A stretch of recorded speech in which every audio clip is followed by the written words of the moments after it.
Kumusta kayo dyan? Ngayon po ay meron tayong challenge.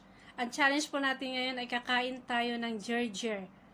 Ito po yung pagkain dito sa Middle East.